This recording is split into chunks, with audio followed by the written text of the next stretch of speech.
We're not very good with money. Well, most of us aren't, because especially nowadays, because you get a DVD player, then they invent Blu-ray, then they invent plasma, then they invent LCD, then they invent LED, and of course they're all better. And you think, well, and they're cheaper, and you think they're cheaper, and you think, well, I now need the Blu-ray, or 4K is coming out, 3D, that'll be great, and so it goes on. There have never been so many gadgets in the world. And, of course, once you hop on the bandwagon, they look at your phone, they say, oh, where'd you get that from? And all that business. So there are a lot of temptations around. A book arrived called The 30-Day Challenge, Anna Laura and Wilson Luna.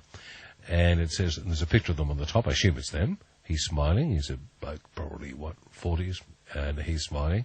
Your money, and she's, looks about 18. And smiling, and there's some pictures of the family and what have you. It's the 30-day challenge. I'm not quite sure yet what the challenge is, but we should talk to the author. It says, the 30-day challenge is a detox program for your money management habits. It will address all of your attitudes and beliefs about money, getting you into shape you need to be in to change your financial situation. That's interesting. Change. Wilson Luna is with us. Hello, Mr. Luna. G'day, Clive. How you going, mate? How'd you get the name Luna? Oh, mate, it's a long story, but I think it was part of a Scrabble game. The parents were playing Scrabble at the time, and I think that's what was on the board.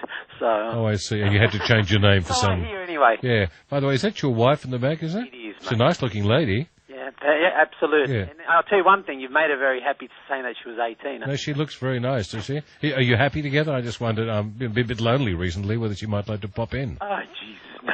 Well, I mean, come on. She wants to know if she's still attracted to other men. I mean, you aren't everything to her. Anyway, now this book is interesting. Now, the only way we're going to make this work is this discussion, so we all go away feeling this is worthwhile, is if you can explain what you mean. What sort of things do we do? Not the principles, but the actuality. If you want a 30-day challenge, firstly, what's the challenge? Okay. The challenge was simple. The challenge, we said, okay, instead of saying that you can do certain things, let's use an example and walk through day by day. So the chapter's broken up into, instead of chapters, days. Okay, that's good. A typical Australian family with 2 kids with a dog. Mm-hmm. And we say, okay, what are the little things, not the big things, the little things we can change in our daily habits. All right, before we get to that, what are we aiming to do? Is it for someone who's overspending, someone who can't make money meet their bills, or what? What problem are you hoping to fix before we start? Generally speaking, when we speak to couples, and part of this was we did a fairly large research, and the research that we did was, most people were saying, look, would love to, I suppose, increase wealth or begin to invest properly, but there's never anything left.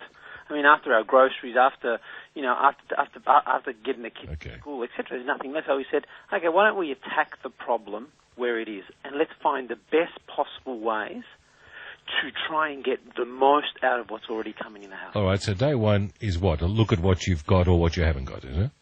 Well, day one, to give you an idea, we say, let's start with the basics. Let's start with the shopping items. Let's go through our pantries and let's say, what's in there? What do we need? Number one, what's in there that's about to expire? So let's use it in the meals upcoming. What do we need to cook our next 7 days? And let's start planning for those 7 days. That's a good point, actually. You tend to leave stuff in the cupboard, it eventually expires, you throw it out on clean-up day. You're saying you bought it, you should use it, and just clear the cupboard before we start. Yeah. That's good. And it's that simple step where you say, let's take inventory of it. So let's use stuff that's about to go to waste. Yes. And B, let's make sure that when we do go to the shops, we've actually got a pre-planned meal plan, so we're not buying stuff that we're not going to use. Good point. Spending, that's all. That sort of implies a list, doesn't it? Yes. And what is the attitude with the list then? Is it you don't want to suffer completely? So what is the approach we have, this new approach on day one in the evening of what the list should comprise? Yeah, well, the list is mainly, and part of the whole process is that you have to enroll the family, because there's something that becomes really apparent when you begin a process like this, and that is, that sometimes, one person in the couple, you've got to enroll them, you've got to say, look, we're going to make small changes. And the whole thing behind it is the changes that we're going to make shouldn't affect the quality of your life, because there's no use being a stinge or being, tight and really hating it. It's almost like going on a diet. Yes. The minute people go on diets, they come back and they eat double as much the day after. Okay, so you've got to get consensus, which can either be a dictate from mum and dad or some sort. Certainly, there's two. Mum and dad have got to be on side, haven't they? That's the point. Okay, all right. So you've decided what to do now. In your new shopping, what are you doing that you weren't doing before? Okay, for starters, you're going in there with a pre-planned list, so you already know what you're going to be cooking for the next 7 days. Okay. So you're going in there with a list. Number two, when you're going to shopping, you're going after dinner. You're not going before dinner when you're starving and you start raiding the shelf. Ain't that the truth? Number three, you try and keep, and I know I've got a 3.5-year-old, you keep them at home or keep them with the grandparents or keep them with somebody, because the temptation of giving them what they want at that time is too high. So there's small little rules. Another one is you don't buy at the counters, because that's usually where all the shopping centres, they call it the red zone. It's where everything's marked up to the hilt, because they know that whilst you're waiting, you will buy the magazines, you will buy the overpriced. So as you're pushing your trolley there, you say, I've finished shopping now, I'm just going to pay for what I've got. Yes. Okay. You should write about that, because the little things sit there and they say, buy me, I'm only little, you need a treat, you deserve it. Absolutely. All right, so that's all right. So you've done that. You're on the starters going. You've planned ahead your meals, which most people wouldn't do. You've worked out how to buy. Now, how do you buy? Do you still buy? Do you look for specials? What do you do? What about the finer points here? Okay, the finer points are probably whilst traditionally we say let's throw away all the coupons that come in the mail or all the junk mail. Yeah. You've got to actually make it your advocate, and you've got to realise that a lot of these shopping centres, the larger ones in particular, they've got what's called loss leaders. So they've got certain items that are even marked below cost to get you in the shop. But when you go in there, the important thing is you go straight to the loss leader. You don't look around those loss leaders, because usually around those loss leaders is where all the expensive or high margin products are. So you go with conviction when you go in there to buy. That's very important, because number one, we've got a list so we know exactly what we need to buy ingredients-wise. Number two, we look for the specials that are there during that day to be able to pick them up. And stuff that's not long to expire is a good buy if you're about to cook it. Would that be fair? Absolutely. Yeah. Especially Okay. if you're going to do it in the next 7 days. We're not going to get through all this, so I don't know how to handle this. So I tell by your attitude the whole thing. So that's just cooking and what have you. What about all the other things that the family do or don't do? How do you address that? That's just 2 days. Apart from that, there is a plethora of things like, and I just quickly if you would, please. Yeah. You got things like, you should know that if you go out, let's say on a night out, you know how to save money. Let's say you go drinking, let's say with some friends. The first drink can be sort of a good shelf drink, but by the second or third drink, generally speaking, whether you're grabbing the best brands and overpaying for them or not, unless you've got a very refined palate, you can probably go for the house specials on the second and third drink and save yourself an absolute fortune just on downgrading the quality of the alcohol that you're having when you're out. Obviously, the first one's usually the one that you enjoy the most. Yeah.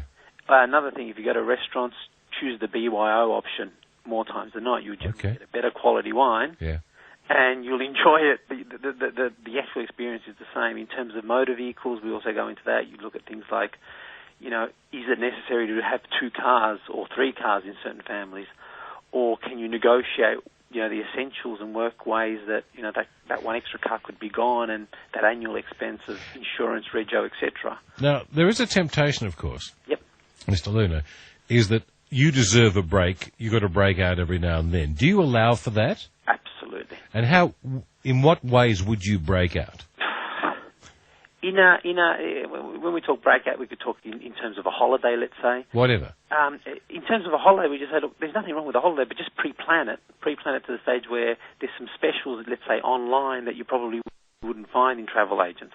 And it's a matter of doing pre-planning, because there's always somewhere where there's that special and you end up getting the same quality holiday or the same quality outing at a lot less price.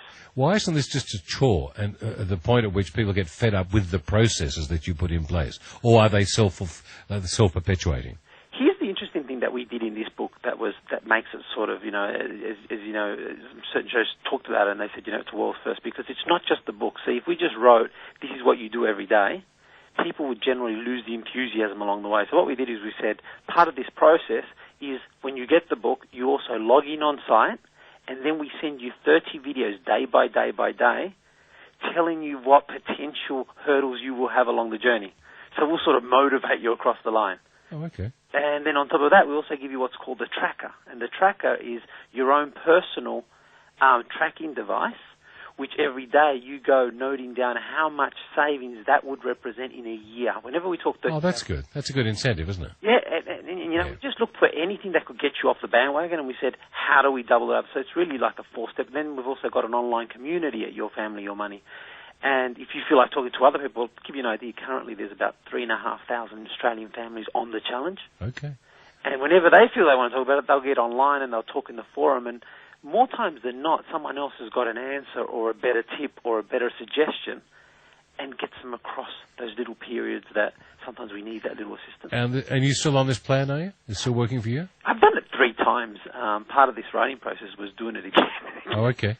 And you know, it's become part. You know, certain of them and certain areas of them, I won't follow them rigidly. Yeah. Certain areas of them, they've actually become habits, and I don't know the difference. Like I said, as long as the quality of the experience is the same, it doesn't matter. And the fascinating part about this particular challenge is that the whole 4-step challenge, including videos, everything is only $20. Oh, okay. That's in the book. Yeah, that's good. Okay. You should do one for business, by the way. Yeah. Agreed? Yeah, I don't know why lights are on all the time in people's... I don't get it. I turn lights off often. Often when people go in the loo, I wait till they sit down and turn the light off. They remember me well. Now, okay, so it's Your Family, Your Money. It's a 30-day challenge. And yourfamilyyourmoney.com is the site. I assume they can find out about the book as well. Is that right? Yeah, they can find it out. Also, they can get it at all good bookstores. I love it. Are there any non-good bookstores? People have been saying good bookstores. I'm just wondering, is there one say, do you stock this? No, we don't. You're a non-good bookstore. Yeah. You know what? That's a good point. I have to give you that. Anyway, give my regards to your wife. Absolutely. From me, if you would. I'll let her know that comment about the 18 years old. Oh, yes. Well. Her favourite. Oh, she's a pretty lady. I mean, let's face it. You have a choice between looking at a good face and one that's not so